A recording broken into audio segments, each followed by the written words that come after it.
और आम आदमी पार्टी के नेता टीना शर्मा ने अपनी ही पार्टी के खिलाफ मोर्चा खोल दिया है। टीना शर्मा पार्टी की नीतियों पर गंभीर सवाल खड़े कर रही हैं। उनका कहना है कि पार्टी अपने मूल विचारों से पूरी तरह भटक गई है। टीना शर्मा से खास बातचीत की हमारे संवाददाता समीर ने। उम्मीदों के बयार पर बहकर आम आदमी पार्टी दिल्ली की सत्ता पर काबिज हुई, लेकिन वक्त के साथ यही पार्टी विवादों की पार्टी बन गई।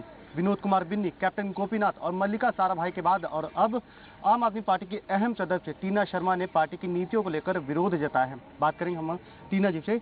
अब पार्टी के भीतर रहते हुए पार्टी की नीतियों को या उनके फैसलों का विरोध क्यों, ऐसा क्यों है?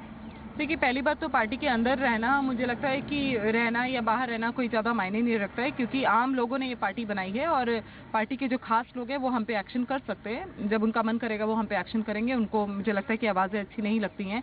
जिन लोगों की बात को सुनते थे, जिन लोगों की बात को सुनने का उन्होंने दम भरा था, पूरा मीडिया इस बात का गवाह है, उन लोगों की वजह से ही ये पार्टी यहाँ तक पहुँची है।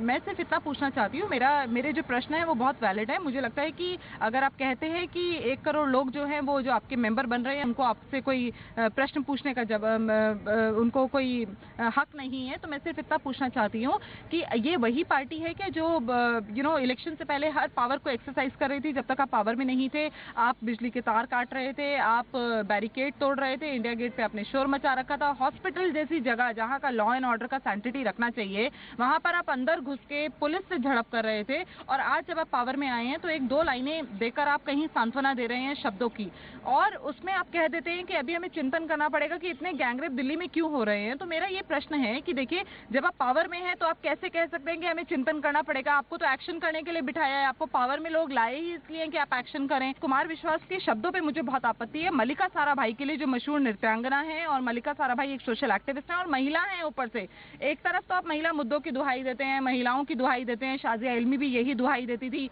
कहाँ है शाजिया इल्मी आज, जो गुड़िया गैंगरेप और निर्भया गैंगरेप से पैदा हुई हैं? अब चूंकि आपने भी विरोध इतने मुखर स्वरूप से किया है, आपको क्या ऐसा लग रहा है कि आपको पार्टी से निकाला जा सकता है या कोई डिसिप्लिनरी एक्शन आप फेस कर सकती हैं? बिन्नी की तरह आपसे भी कोई नोटिस के तहत जवाब मांगा जा सकता है, और उसके अगर ऐसा हो है तो आपका क्या एक्शन आगे हो सकता है?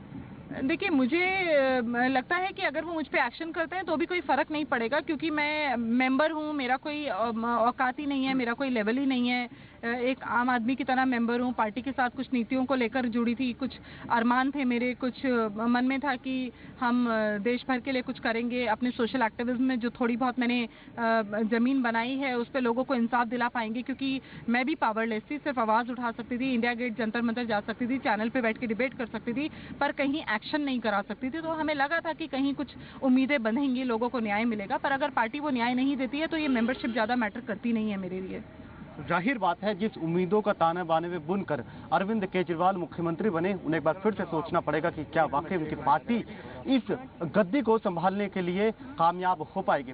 कैमरामैन अरविंद के साथ समीर दीक्षित, दिल्ली, जी मीडिया।